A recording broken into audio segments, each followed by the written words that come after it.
A good morning, a good afternoon, and a good evening, ladies and gentlemen from all over the world. My name is Dr. Samgeliso Dube, and I'm the Executive Director for FP2030.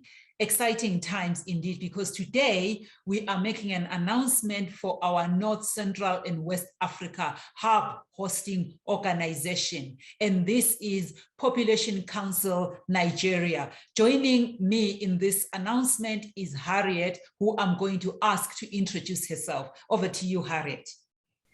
Thank you so much, Dr. Dube. My name is Harriet Birungi. I'm Vice President, International Programs Division, Population Council.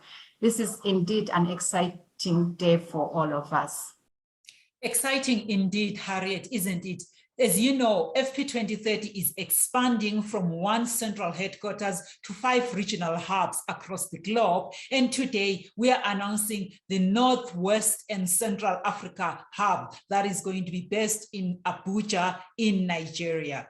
So for our audience here, Harriet, as you have gone through this process, the selection criteria for Nigeria was quite very strict indeed. We wanted to make sure that the criteria is transparent and it is above board.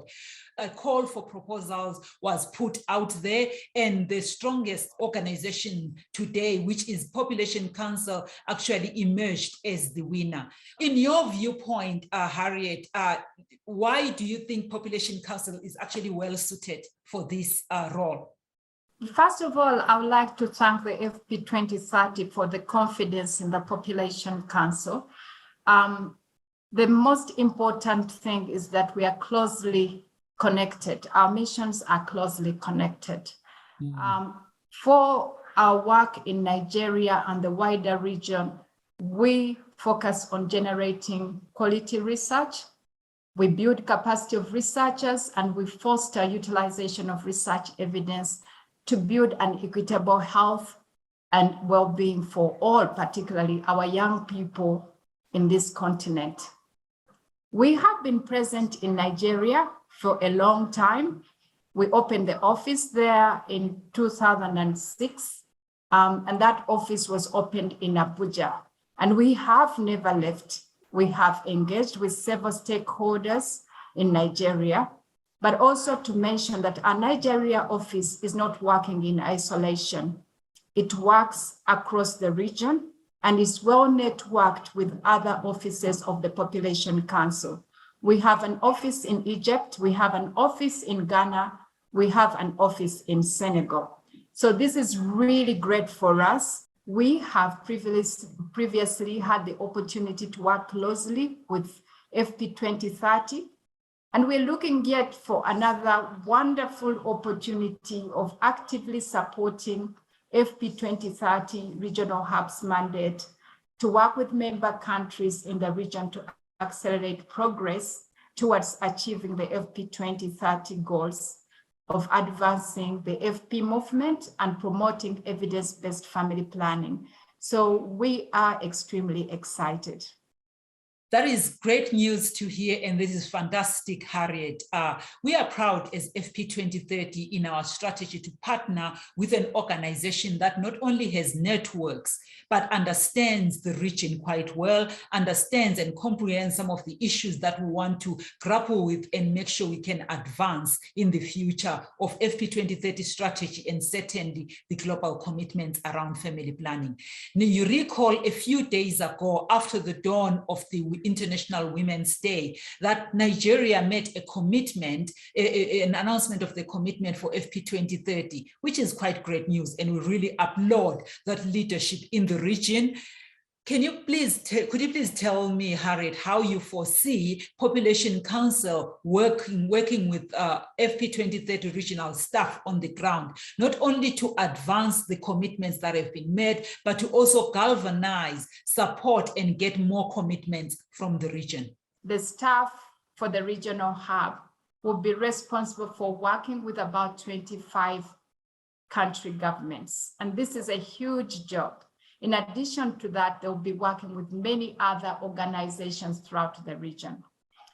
So in my view, the Population Council office in Nigeria would like to be a good host to the regional hub, mainly by acting as its institutional home and allowing us to manage hiring, financial work, and other day-to-day duties so that the hub staff can better focus on working with country governments and other stakeholders in the region to best meet their goals. We also would like to expect that the regional hub will benefit from a collaborative network of our offices in the region, as well as our extended investment in family planning research in the region, plus, of course, the partnerships that we have and the product development that the Council has invested in for the longest time possible. We very much look forward to facilitating a higher level collaboration, coordination, engagement, and of course, this will be done in the spirit of Pan-African solidarity to achieve the progress of family planning in the region. Thank you. Harriet, this is such an exciting time for the family planning movement, locally, regionally, and globally.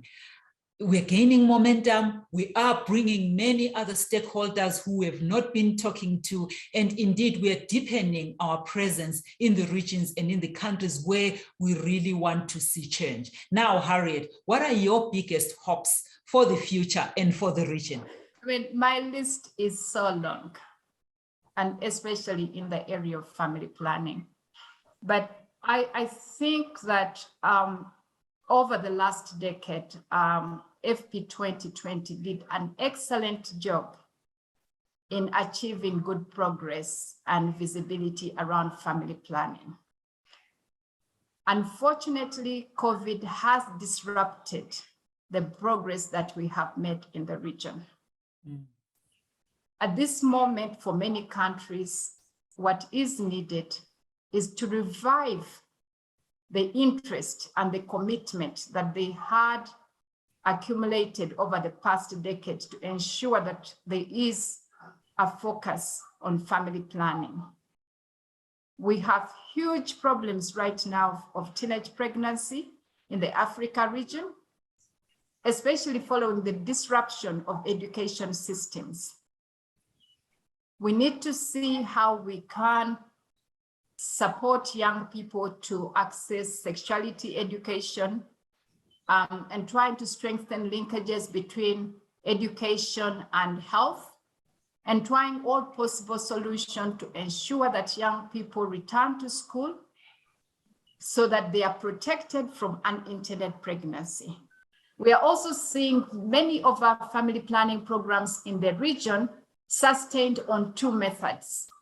The big question here is, how do we expand choice? There are a couple of emerging technologies that would enable women to have higher agency while using family planning methods. How do we enable that to happen? The other thing is expanding access. There are areas that we are not reaching. And to me, I've always asked myself, family planning has reached levels of, in some countries, is a desired service and needed. But we have failed to demedicalize family planning. Women continue to go to clinics, line up for hours for a preventive services. I want to see an agenda on demedicalizing family planning where women do not have to line up to get a family planning that they want. We need to shift access. The other challenge, and which is related to access, is the humanitarian situation in the region. This is a common issue in North, West, and Central Africa. We are seeing huge numbers of women, girls being displaced for long periods of time and moving into humanitarian settings or refugee settings or camps where access is so limited. I'd like to see increased focus of attention on enabling women and girls in this kind of situation realizing their right to sexual and reproductive health and rights, but also a future free of gender-based violence. Because what we are hearing is very high levels of gender-based violence in humanitarian settings. And also we are seeing very high unintended pregnancy due to rape. Now, how do we enable interventions that can reach these women to ensure that we minimize some of the consequences of gender-based violence in humanitarian situation? For me, I think those are some of the important things. And lastly, as a knowledge partner in all this, I would like us to strengthen data and accountability in humanitarian settings, having representative data sets so that we know that we're making progress, or if we're not making progress, going back and saying we need to do one or two things to ensure that progress is being made. So I think those are really some of my priorities or concerns for the region. Thank you.